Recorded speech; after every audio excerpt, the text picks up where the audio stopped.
because I know these skills. You've been castrated, folks.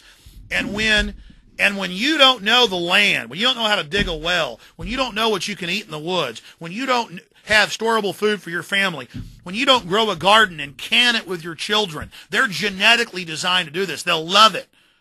They'll love a garden. They'll love canning. When you don't do this, you rob yourself of what it is to be human. We're in these big cities, all spoiled, wanting little trinkets, don't know how to run our own lives. And the globalists have engineered it this way. FEMA is cutting police lines. FEMA is terrorizing. FEMA is breaking levees. They've been caught. Do you understand? It's hidden in plain view. Just like the head bomber over the bombings in London turned out to be an MI6 agent. Mainstream news in England, nobody gets in trouble. It's now time to wake up. The government isn't going to protect you. It can't protect you. It won't protect you. And America's getting worse and worse, folks. There are going to be more and more crises. You wait. This is a dress rehearsal. We better get more of a police state to respond to disasters. The globalists will carry out nuke attacks or bio attacks, and they'll set up a police state we never emerged from. Dissent will be quelled. We'll be the property of the government. They're going to invade the planet with a new national draft. This is the seizure of our psyche. Paul Craig Roberts, number 2 at Treasury in the Reagan administration, has gone public and said this on my show yesterday. Yeah, now this is off the internet, so it's horrible quality. It actually looks good on my website. By the time you transfer it to the big screen, blow it up, it looks horrible. So taking a 1 megapixel picture and blowing it up to 10 megapixels.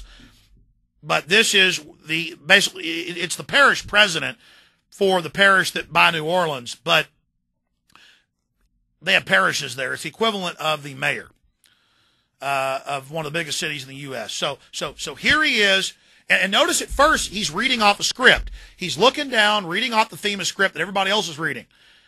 We need to give FEMA total power. FEMA needs to run our lives. FEMA needs to have unlimited control and be a cabinet position. Now, all of them, we've got other newscasts where they all look down and read the same thing. He finally just breaks down and goes, "You've done nothing. You're cutting the control lines." He obviously had to lie to get on this show. And so this is literally a Running Man type deal where he breaks out and tells the truth for a second. Watch closely. Watch that screen. Bruce Sard, let me start with you. You just heard the Director of Homeland Security's explanation of what has happened this last week. What is your reaction? We have been abandoned by our own country. Hurricane Katrina will go down in history as one of the worst storms ever to hit an American coast. But the aftermath of Hurricane Katrina will go down as one of the worst abandonments of Americans on American soil ever in U.S. history. I am personally asking our bipartisan congressional delegation here in Louisiana to immediately begin congressional hearings to find out just what happened here. Why did it happen? Who needs to be fired? And believe me, they need to be fired right away because we still have weeks to go in this tragedy. We have months to go. We have years to go. And whoever's at the top of this totem pole, that totem pole needs to be chainsawed off, and we've got to start with some new leadership. It's not just Katrina that caused all these deaths in New Orleans here. Bureaucracy has committed murder here in the greater New Orleans area, and bureaucracy has to stand trial before Congress now. It's so obvious. FEMA needs more congressional funding. It needs more presidential support. It needs to be a cabinet-level director. It needs to be an independent agency that will be able to fulfill its mission to work in partnership with state and local governments around America. FEMA needs to be empowered to do the things that was created to do. It needs to come somewhere like New Orleans with all of its force immediately, without red tape, without bureaucracy, act immediately with common sense and leadership and save lives. Forget about the property. We can rebuild the property. It's got to be able to come in and save lives. We need strong leadership at the top of America right now in order to accomplish this and to reconstructing FEMA. Mr. Broussard, let me ask, hold on, sir. Shouldn't the mayor of New Orleans and the governor of New Orleans bear some responsibility Couldn't they have been much more forceful, much more effective, and much more organized in evacuating the area? Sir, they were told, like me, every single day, the cavalry's coming. On a federal level, the cavalry's coming, the cavalry's coming, the cavalry's coming. I have just begun to hear the hoofs of the cavalry. The cavalry's still not here yet, but I've begun to hear the hoofs, and we're almost a week out. Let me give you just 3 quick examples. We had Walmart deliver 3 trucks of water, trailer trucks of water. FEMA turned them back.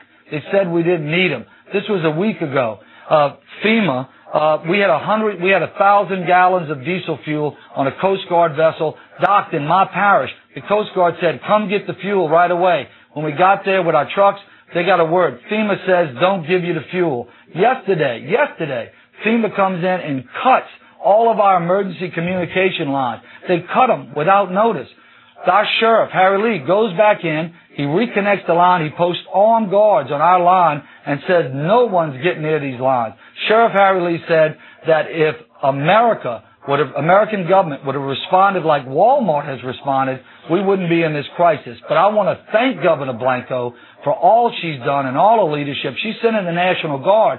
I just repaired a breach on my side of the 17th Street Canal that the Secretary didn't foresee, a 300-foot breach. I just completed it yesterday with convoys of National Guard and local parish workers and levee board people. It took us 2.5 days working 24/7. I just closed it. I'm telling you, most importantly, I want to thank my public employees that have worked 24/7, that burn out, the doctors, the nurses.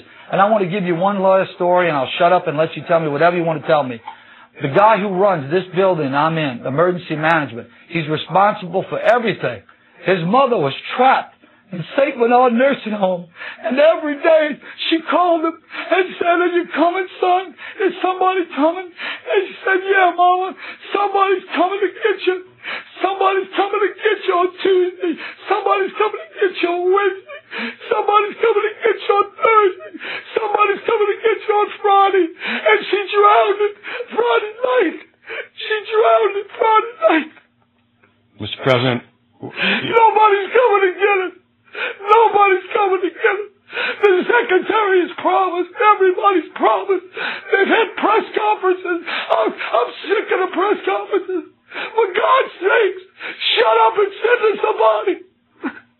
just take a pause, Mr. President. While you gather yourself in your very emotional times, I understand. And then they cut back after that to Mr. Snake Man, Mr. Chertoff, who openly writes FBI documents and things saying we don't deserve any rights. I mean, Nazi Germany. And there you have it, FEMA cutting the lines, not taking the water and food, people's mothers dying and drowning, 5, 6, 7 days later. People try to walk out of New Orleans. FEMA's there with machine guns, not letting them leave.